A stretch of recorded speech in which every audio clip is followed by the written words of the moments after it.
Hi friends, welcome back to channel. ನಾವಿವತ್ತು ಮನೆಯಲ್ಲೇ kho kho feet ಯಾವ ಥರ ಮಾಡ್ಕೊಬೋದು ಅನ್ನೋದ್ರ ಬಗ್ಗೆ ಹೇಳ್ತೀನಿ. ಸುಲಭವಾಗಿ ನಾವು ಮನೆಯಲ್ಲೇ ಕೊಕ್ಕೋ ಪೀಟ್ ಮಾಡ್ಬೋದು. ಅಂಗಡಿಯಲ್ಲಿ ತಂದಿರ್ತೀವಲ್ಲ ಅದೇ ಥರನೇ ಇರುತ್ತೆ. ಕಾಯಿ ಸಿಪ್ಪೆಯಿಂದ ಮಾಡ್ಕೊಳ್ಳುವಂಥ ಕೊಕ್ಕೋ ಪೀಟು. ಇದನ್ನೆಲ್ಲ ತಕ್ಕೊಬೇಕು. ಹೂಗಿ ಉದುರಿಸ್ಕೊಂಡಾಗೂ ಈ ಥರ ಪುಡಿ ಬರುತ್ತೆ.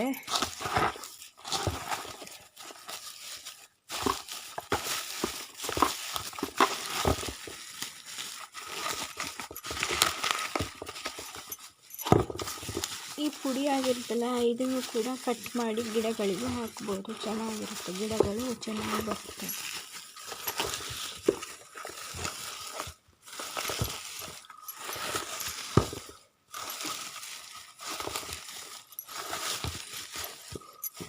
ನೋಡಿ ಎಷ್ಟೊಂದು ಪುಡಿ ಆಯಿತು ಅಂತ. ಇದರಲ್ಲೇ ಯಾವ ಥರ ಕೊಕ್ಕೋ ಪೀಟ್ ಮಾಡ್ಕೊಬೋದು ಅಂತ ಹೇಳ್ತೀನಿ.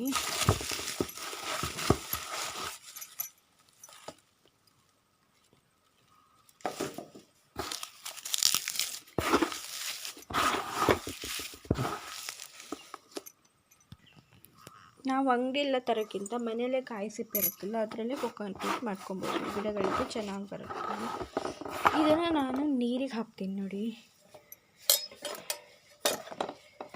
ನಾವು ಗಿಡಕ್ಕೆ ಹಾಕೋಕ್ಕಿಂತ ಸ್ವಲ್ಪ ಮುಂಚೆ ನೀರಿಗೆ ಹಾಕಿರ್ಬೇಕು.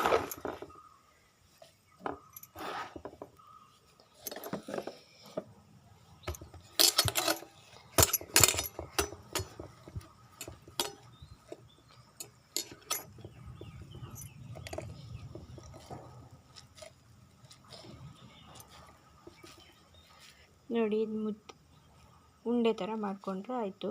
ಇದನ್ನು ಸ್ವಲ್ಪ ಹೊತ್ತು ಬಿಟ್ಟು ನಾವು ಗಿಡಗಳಿಗೆ ಕೊಡ್ಬೋದು, ಹಾಕ್ಬೋದು. ಇದೇ ಥರನೇ ಇರುತ್ತೆ. ಕೊಕ್ಕೋ ಪೀಟುಗಳು ಇದೇ ಥರನೇ ಸಿಕ್ಕುವಂಥದ್ದು. ಅಂಗಡಿಯಲ್ಲಿ ತರುವಂಥದ್ದು ಇದು. ನೋಡಿ, ನಾವು ಗಿಡಗಳಿಗೆ ಹಾಕಬೇಕು ಅಂದಾಗ ಈ ಥರ ನೀರಿಗೆ ಹಾಕಿ ಈ ಥರ ಉಂಡೆ ಕೊಟ್ಟರೆ ಕಟ್ಟಿ ಸ್ವಲ್ಪ ಹೊತ್ತು ಬಿಟ್ಟು ಹಾಕೋದ್ರಿಂದ ಗಿಡಗಳು ಚೆನ್ನಾಗಿ ಬರುತ್ತದೆ.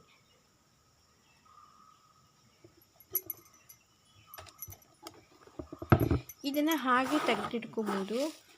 ನಾವು ಗಿಡಗಳಿಗೆ ಹಾಕುವಾಗ ನೀರಿಗೆ ಹಾಕಿ ಈ ಥರ ಕೊಕ್ಕೋ ಪೀಟ್ ಮಾಡೋದ್ರಿಂದ ಇದನ್ನು ಕೂಡ ಅಗ್ಲ ಥರನೂ ಮಾಡ್ಬೋದು. ಇಟ್ಟಿಗೆ ಥರ ಬರುತ್ತಲ್ಲ ಆ ಥರ ಅಚ್ಚು ಥರನೂ ಕೂಡ ಮಾಡ್ಬೋದು. ನೋಡಿ,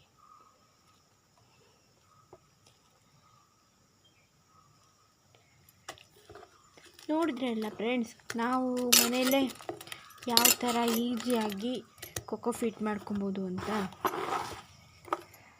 ಕಾಯಿ ಸಿಪ್ಪೆಯಿಂದ ಈ ಥರ ಪುಡಿ ಮಾಡಿಕೊಂಡ್ರೆ ನೋಡಿ ಎಷ್ಟು ಚೆನ್ನಾಗಿರುತ್ತೆ.